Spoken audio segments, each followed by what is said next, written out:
আর এরই সঙ্গে সঙ্গে আপনাদেরকে জানিয়ে রাখি, লক্ষ্য কণ্ঠে গীতা পাঠ নিয়ে ইতিমধ্যে সোশ্যাল মিডিয়ায় বিতর্কিত পোস্ট করেছেন পরিবহন মন্ত্রী স্নেহাশিস চক্রবর্তী। এবং সোশ্যাল মিডিয়ায় যে বিতর্কিত পোস্ট আপনারা দেখতে পাচ্ছেন, সেই বিতর্কিত পোস্টের ছবিটাই তুলে ধরছি। স্বামী বিবেকানন্দ তৎকালীন যুব সমাজকে বলেছিলেন গীতা পাঠের থেকে ফুটবল খেলা ভালো, এবং উনি আজ বেঁচে থাকলে নিশ্চয়ই বলতেন গীতা পাঠের থেকে টেট পরীক্ষার্থীদের পাশে থাকা বেশি প্রয়োজন।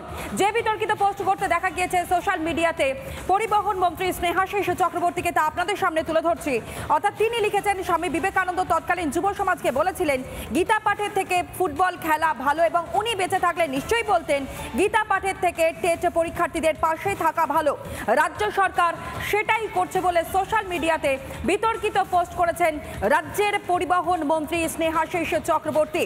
একদিকে যেখানে এই গীতা পাঠের অনুষ্ঠানকে কেন্দ্র করে সাজো সাজো রব, ঐতিহাসিক একটা মুহূর্তে সাক্ষী থাকতে চলেছে গোটা কলকাতা নগরী, শুধু নয় একই সঙ্গে গোটা বাংলা।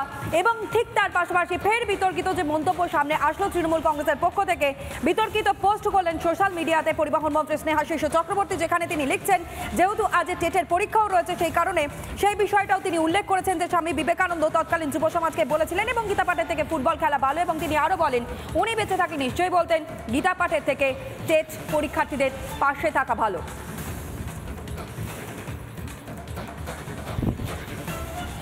তবে যার উক্তি বা যার প্রসঙ্গ এখানে নিয়ে আসা হয়েছে, সেই স্বামীজি তিনি ঠিক কি বলেছিলেন একবার শোনাই আপনাদেরকে, শুনুন কি বলেছিলেন তিনি।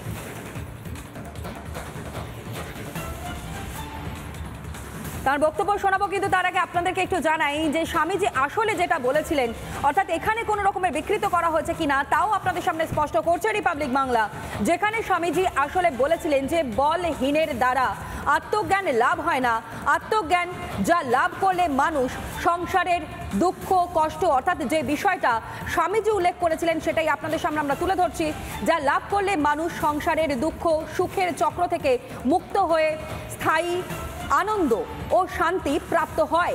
যারা শারীরিকভাবে দুর্বল, যারা মানসিকভাবে দুর্বল, তারা এই জ্ঞান লাভ করতে সক্ষম হবে না। শরীরচর্চার মাধ্যমে শরীরকে আগে সুস্থ এবং সবল করে তুলতে হবে, আর তারপর মনকেও দৃঢ় করতে হবে। তবেই আমরা গীতায় শ্রীকৃষ্ণের কথার অর্থ উদ্ধার করে আত্মজ্ঞান লাভের পথে অগ্রসর হতে পারবো। তাছাড়াও স্বামীজি যে সময় ভারতে এই বক্তব্য রাখছেন, তখন ভারতীয়রা পরাধীনতার শিকলে বন্দী ছিলেন। সুতরাং খুব স্বাভাবিকভাবে প্রশ্নটা উঠছে যে তাহলে এখানে কোথাও গিয়ে বিকৃত করা হলো কি? স্বামীজির যে বক্তব্য সামনে এসেছিল, যে মন্তব্য তিনি করেছিলেন, তার প্রেক্ষিতে দাঁড়িয়ে পরিবহন মন্ত্রীর এখানে বক্তব্য, রাজনৈতিক মহলের কি বক্তব্য শোনাই।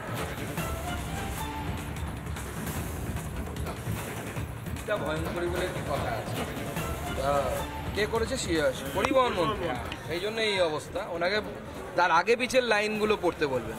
স্বামী বিবেকানন্দ বলেছেন দুর্বল শরীরে তুমি গীতার বাণী আওড়াতে পারবে না, শক্তিশালী শরীর দরকার। যার শরীর নেই তার জন্য ওটা ভালো, আর যার বুদ্ধি কম তার জন্য গীতা পড়া ভালো। ওনাকে আমরা গীতা পড়ার জন্য আহ্বান জানাচ্ছি।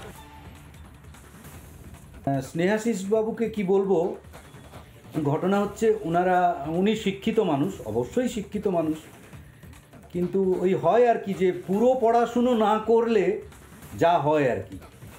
বিবেকানন্দ কি বলেছিলেন সেটা স্নেহাশিস বাবুকে একটু বলার প্রয়োজন আছে। উনি পুরো পড়াশুনো করেননি। বিবেকানন্দ বলেছিলেন যে অর্জুন শারীরিক সক্ষম ছিলেন বলেই ভগবান শ্রীকৃষ্ণের বাণী অনুধাবন করতে পেরেছিলেন। গীতা অনুধাবন করতে গেলে আগে ফুটবল খেলতে হবে, এইটা ছিল বিবেকানন্দের মোটামুটি বক্তব্য বা কথা।